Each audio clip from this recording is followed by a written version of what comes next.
damn goodness. This shit has started off crazy. We got Crash Tiffy.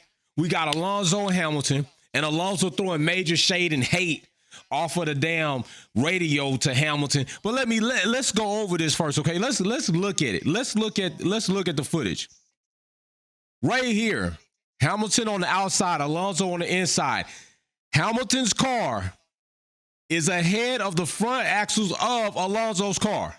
It is clearly ahead, but Alonso is more than halfway alongside Lewis Hamilton at this point in time. See, we keep going over this. I know many people want to say, oh, it's Lewis' fault because you want to hate like Alonso. A lot of people want to say, oh, Alonso should have backed out. Let's look at this and let's just make a decision based off the guidelines that we have. No biasness, okay? Let's make a decision.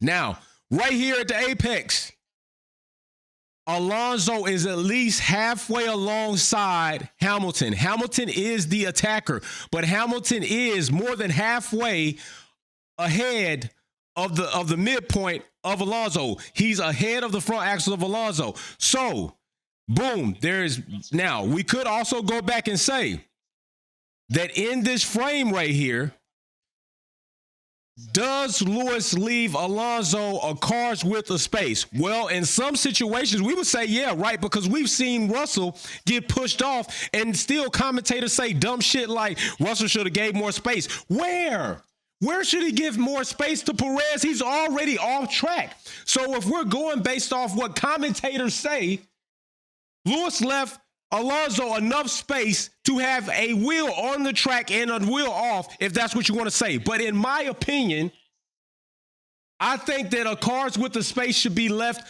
at the white line. Like, you should leave enough car space between the white line and the track. That's what I think. But we've seen them go back and forth and change up these things based on who's in the situation.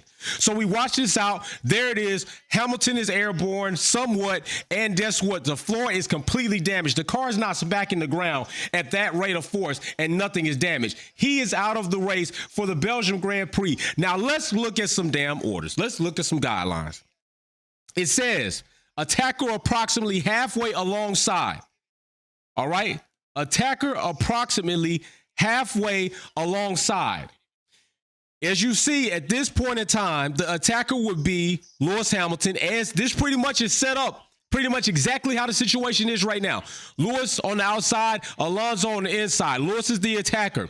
In this case, the attacker's front axle is ahead of the defender, which would be Alonso. Rear axle and the two cars are approximately halfway alongside. Boom. Both drivers have a reasonable claim to the apex. If contact occurs, blame will have to be shared. It is in this zone that racing incident can occur. It is a racing incident. And that is exactly what I said when I saw it. Too many of you out here talking about Lewis Hamilton don't know how to damn drive. Fuck, what are you talking about? He's 7-time world champion. Stop that. Alonso don't know how to drive. Alonso's 2-time champion with a crash gate situation. They both know how to drive, but the point is, Alonso's a big-ass hater and a cop blocker and a track blocker. You know damn well Lewis Hamilton knows how to drive when he ain't in first. We seen the Brazil drive back, bro.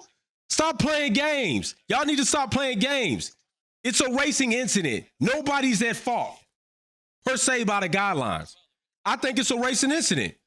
I can't say I would have done different in either one of these guys' situation. So there we go. I'm getting back to this race. We're going to be back here for a finale lap, post the race, and I'm going to be turned to hell up. I don't know if bottles going to be popping, but I'm going to be turned to hell up. I'm ready for all the smoke. Let's go. Thanks for watching another episode of Wolfpack Performance. Don't forget to check out some of my other content on Formula One and motorsports topics. Like, share, subscribe, and we go live on the weekends. See you soon.